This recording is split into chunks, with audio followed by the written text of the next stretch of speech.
Hello friends, என்னோட பேர் Hemamalini. Welcome to Malini's dhaba. இன்றைக்கி நம்ம சேனலில் காலிஃப்ளவர் வறுவல் எப்படி செய்யறதுனா பார்க்க போகிறோம். இது ரொம்ப ஃப்ளேவர்ஃபுல்லாக இருக்கும், அதே நேரத்தில் ரொம்ப டேஸ்ட்டாக இருக்கும், ஈஸியாகவும் செஞ்சிடலாம். இதை மதியம் சாப்பாட்டுக்கு வச்சு சாப்பிடும்போது ரொம்ப அருமையாக இருக்கும்.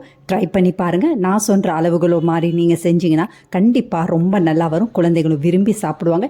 இது ஒரு அருமையான லஞ்ச் பாக்ஸ் ரெசிபி கூட. வீடியோ ஸ்கிப் பண்ணாமல் பாருங்கள், அப்போ தான் உங்களுக்கு டீட்டெயிலாக புரியும். அதுக்கு முதல்ல இது வரைக்கும் நம்ம சேனலை சப்ஸ்கிரைப் பண்ணாமல் இருந்தால் மறக்காமல் சப்ஸ்கிரைப் பண்ணி வச்சுட்டு பக்கத்தில் இருக்க பெல் பட்டனையும் ப்ரெஸ் பண்ணி வச்சுக்கோங்க. அப்போ தான் நான் போடுற வீடியோஸ்லாம் உங்களுக்கு நோட்டிஃபிகேஷனில் வரும். வாங்க டிலே பண்ணாமல் வீடியோவுக்கு போகலாம். வறுவல் செய்கிறதுக்கு முதல்ல காலிஃப்ளவரை ஒரு நிமிஷம் நல்லா வேக வச்சுக்கலாம். அதுக்கு அடுப்பில் கடாயை வச்சு தண்ணி ஊற்றிருக்கேன். தண்ணி நல்லா கொதிச்சோன்னே கொஞ்சமாக உப்பு, மஞ்சத்தூள் இதுவும் போட்டோன்னே காலிஃப்ளவரை சின்ன சின்ன துண்டுகளாக வெட்டி போட்டுக்கோங்க. மீடியம் சைஸ் காலிஃப்ளவர் தான் எடுத்திருக்கேன். இது எல்லாத்தையும் போட்டு ஒரே ஒரு நிமிஷம் நல்லா கொதிக்கட்டும். எல்லா பக்கமும் நல்லா பெரட்டி விட்டுங்க. ஒரு நிமிஷத்துக்கு பிறகு அடுப்பை ஆஃப் பண்ணிவிட்டு தண்ணியெல்லாம் நல்லா வடிச்சிட்டு ஒரு பக்கத்துக்கு எடுத்து வச்சுக்கலாம். இப்போ நம்ம வறுவல் செய்ய ஆரம்பிச்சிடலாம். அதுக்கு பெரிய ஓக் ஒன்று அடுப்பில் வச்சுருக்கேன். இதில் 4 இல்லாட்டி 5 டேபிள் ஸ்பூன் அளவுக்கு எண்ணெய் சேர்த்துக்கோங்க. எண்ணெயும் நல்லா சூடானோன்னு நம்ம வடித்து வச்சுருக்க காலிஃப்ளவர் சேர்த்துக்கலாம். சேர்த்துட்டு மீடியம் டு லோ ஃப்ளேமில் வச்சு ஒரு 4லேருந்து 5 நிமிஷம் நல்லா வறுத்துக்கோங்க. அதிகமாக பொரியக்கூடாது. லேசாக அங்கங்கே நல்லா லைட் ப்ரௌன் கலரில் வந்தோன்னே அடுப்புலேருந்து எடுத்துடலாம். காலிஃப்ளவரை அதிகமாக பொரிய விடாமல் பார்த்துக்கோங்க. அங்கங்கே நல்லா பொரிஞ்சால் சரியாக இருக்கும். இதே மாதிரி கூட அதிகமாக எண்ணெய் சேர்க்காமல் இந்த மாதிரி காலிஃப்ளவரை ஸ்டியர் ஃப்ரை பண்ணி கடைசியாக மிளகுத்தூள், உப்புத்தூள், கொஞ்சமாக கொத்தமல்லி நல்லா பொடியாக நறுக்கி சேர்த்து சாப்பிட்டு பாருங்கள். ரொம்ப அருமையாக இருக்கும். இது அப்படியே அடுப்புலேருந்து எடுத்துடலாம். அதே ஓக்கு எடுத்து அதில் 2 டீஸ்பூன் அளவுக்கு எண்ணெய் சேர்த்துக்கோங்க. எண்ணெய் நல்லா சூடானோன்னு 1 டீஸ்பூன் கடுகு, 1/2 டீஸ்பூன் உளுந்து, 1/2 டீஸ்பூன் சீரகம், 1.5 டேபிள் ஸ்பூன் அளவுக்கு கடலைப்பருப்பு, 4-5 காஞ்ச மிளகா இது எல்லாத்தையும் சேர்த்துட்டு நல்லா பொரிய விட்டுடலாம். இதில் 2 கொத்து கருவேப்பிலையும் சேர்த்துட்டு இதுவும் நல்லா பொரியட்டும். அதுக்கு பிறகு வெங்காயத்தை சேர்த்துக்கலாம். பெரிய வெங்காயம் 2 எடுத்து நல்லா பொடியாக வெட்டி வச்சுருக்கேன். அந்த வெங்காயத்தை இப்போ சேர்த்துக்கலாம். இதையும் சேர்த்துட்டு நல்லா வதக்கி விட்டுக்கோங்க. வெங்காயம் அதிகமாக வதங்காமல் பார்த்துக்கோங்க. அப்படி வதங்குச்சுன்னா உங்களுக்கு வெங்காயம் ரொம்ப சாஃப்ட் ஆகிடும். நமக்கு இன்றைக்கி வாயில் வச்சா கடிப்படுற மாதிரி இருக்கும். அதனால் ஒரே ஒரு நிமிஷம் நல்லா வதக்கி விட்டுக்கோங்க.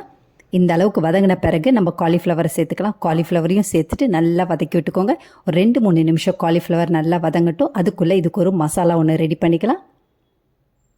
இது நல்லா பெரட்டி விட்டுக்கோங்க. பெரட்டி விட்டு நம்ம மசாலா ரெடி பண்ணிக்கலாம்.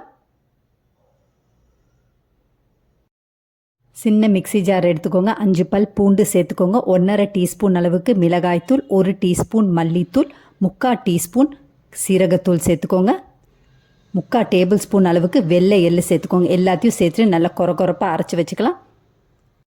இன்னொரு பக்கத்தில் காலிஃப்ளவரும் நல்லா வெந்திருக்கு. இதை நல்லா பெரட்டி விட்டுட்டு நம்ம அரைச்சி வச்சுருக்க மசாலாவை சேர்த்துக்கலாம். மசாலாவையும் சேர்த்துட்டு நல்லா பெரட்டி விட்டுக்கோங்க. மீடியம் டு லோ ஃப்ளேமில் வச்சு அப்பப்போ விட்டு நல்லா பெரட்டி விட்டுக்கோங்க. இந்த மசாலா காலிஃப்ளவரை நல்லா கோட் ஆகணும். அதே நேரத்தில் இந்த மசாலா நல்லா வெந்து வரணும், பச்சை மணம் போகும். அந்த அளவுக்கு நல்லா பெரட்டி விட்டுக்கோங்க. வறுவலுக்கு தேவையான உப்பு சேர்த்துக்கலாம். 3/4லேருந்து 1 டீஸ்பூன் அளவுக்கு உப்பு சேர்த்துக்கோங்க. உப்பையும் சேர்த்துட்டு நல்லா பெரட்டி விட்டுக்கோங்க.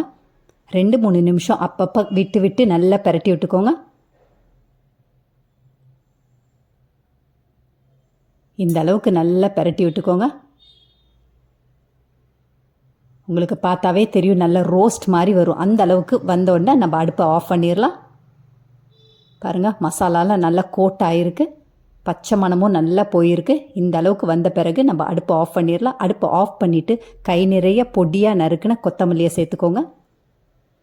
இதையும் சேர்த்துட்டு நல்லா பெரட்டி விட்டுக்கோங்க. அவ்வளோதான். ரொம்ப அருமையான, ரொம்ப டேஸ்டான, ஃப்ளேவர்ஃபுல்லான காலிஃப்ளவர் வறுவல் ரெடி ஆகிடுச்சு. இதை குழந்தைங்களுக்கு லஞ்ச் பாக்ஸுக்கு கொடுத்தா விரும்பி சாப்பிடுவாங்க. இதே மாதிரி அளவுகளோட நீங்களும் இந்த காலிஃப்ளவர் வறுவலை செஞ்சு பார்த்துட்டு எப்படி இருக்குன்னு கமெண்ட் பண்ணுங்கள். பிடிச்சிருந்தா இந்த ரெசிபியை உங்கள் ஃபேமிலி ஃப்ரெண்ட்ஸோட ஷேர் பண்ணுங்கள், லைக் பண்ணுங்கள், சேவ் பண்ணி வச்சுக்கோங்க. இந்த மாதிரி ரொம்ப இன்ட்ரெஸ்டிங்கான, ரொம்ப டேஸ்டான ரெசிபிஸ் வேணும்னாலும் மறக்காமல் நம்ம சேனலை சப்ஸ்கிரைப் பண்ணி வச்சுக்கோங்க. மறக்காமல் கமெண்ட் பண்ணுங்கள். உங்களோட ஒவ்வொரு கமெண்ட்டும் பார்க்குற வியூவர்ஸ்க்கும் சரி, அதே நேரத்தில் நம்ம சேனலோட வளர்ச்சிக்கும் ரொம்ப ரொம்ப முக்கியம். தேங்க்ஸ் ஃபார் வாட்சிங் ஃப்ரெண்ட்ஸ்.